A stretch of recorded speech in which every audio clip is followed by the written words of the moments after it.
1220 KHTS, hometownstation.com. Now I get the pleasure of interviewing one of our own, one of our locals. You might know him. I've met him before. He's a very wonderful, charismatic man who has one of the, to me, I think, one of the most interesting jobs. Dr. Ronald Singer. Hello, sir, and welcome to KHTS. Hey, well, thank you. I'm happy to be here. So you are a dentist, but you are a kid's dentist. I love that they put here, it says, my kid's hometown dentist. You've been doing this for a couple of minutes, haven't you? You know what? This is a very exciting. This is my 32nd year of practicing out in Santa Clarita Valley.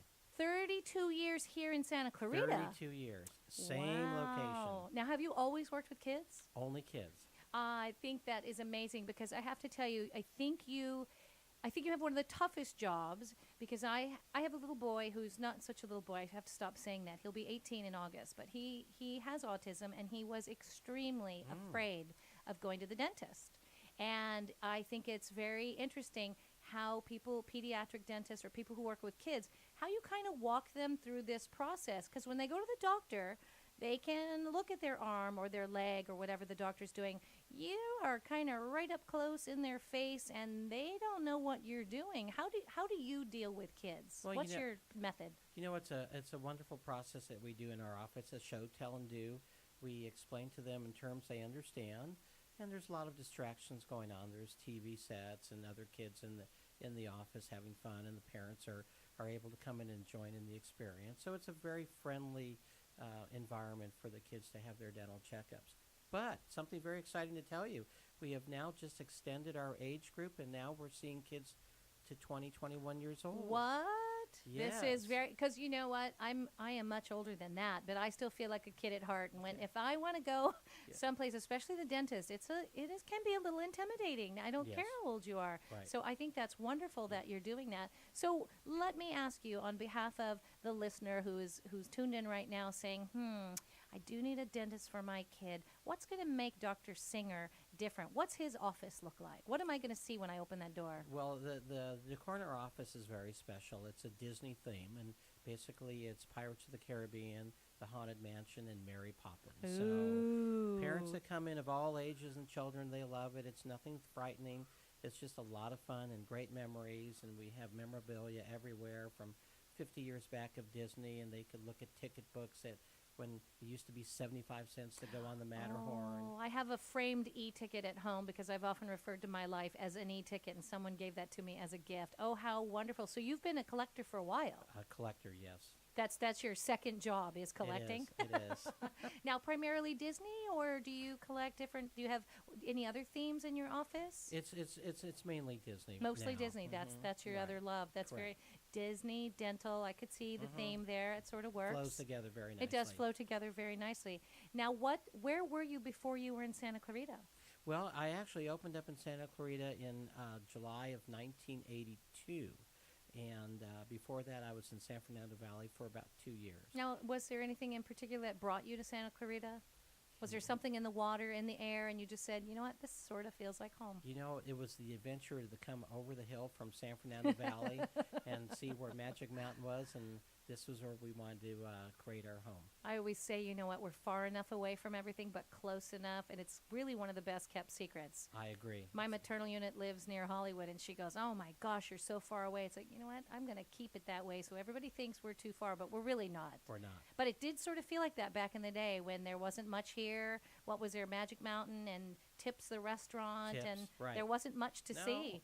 It was and Granary Square wasn't even built yet. So you've seen this community grow. Oh, tremendously. Now, do you have, I would imagine, because you, again, I think you're a very personable, charismatic person, do you have kids come back to you years later and go, Dr. Singer, and I remember you? You know what's wonderful? We have, since I've been there so long now, we have kids that have grown up in the practice. They are now parents themselves. Bringing their own kids? And they bring their own kids. Oh, how and delightful. It's wonderful. And that, you know what? These young parents still know where the toy drawer is. Oh. You know, and it's great memories because I remember all of them. And now their moms and dads are coming back as grandparents. So it's lovely. A nice, warm, friendly, fuzzy feeling. You're like that small town doctor that that you always read about that would take a chicken in payment, but you know everybody and their families. Right. Now, is there Was there something when you were a kid? Did you, I mean, every kid dreams of, okay, I want to be a superhero, or maybe I want to be a fireman. Did you very early on know that you were interested? Because this is a long, long, lifelong practice that you've been involved in. Did you always know you wanted to do this, or did you sort of find your way through some other circuitous route where you went, hey, teeth are good? What brought you to dental?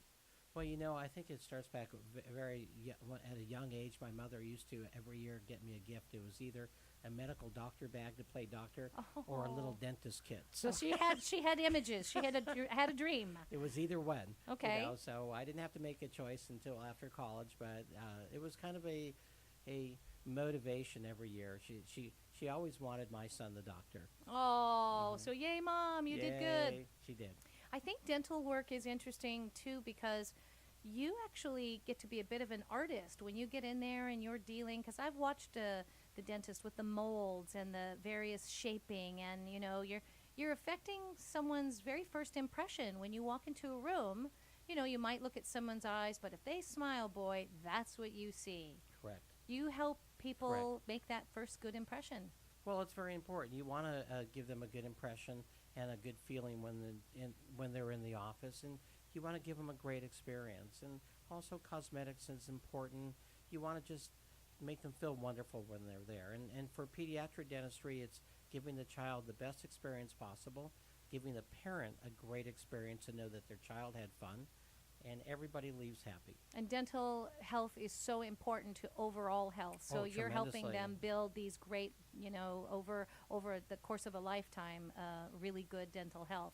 Dental health, excellent dental health at an early age. We'd like to start seeing them at 2 years old. Oh, very early. First teeth. First teeth, very important.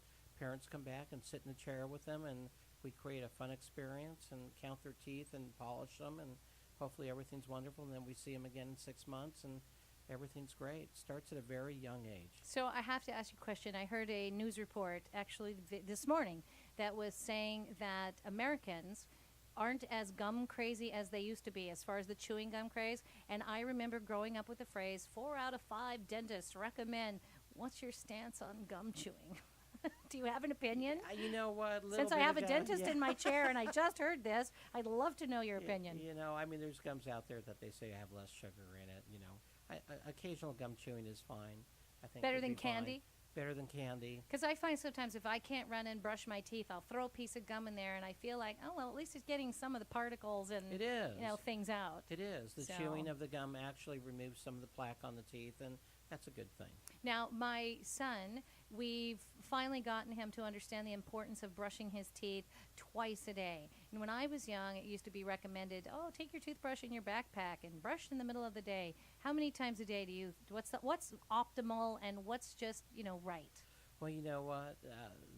Optimum would be at least twice a day, in the morning after breakfast, and especially at night after dinner. Before you go to bed. Before you go to bed, because you don't want to go to bed and fall asleep with all the plaque and the food bacteria on your mouth and your teeth, because that can create a cavity.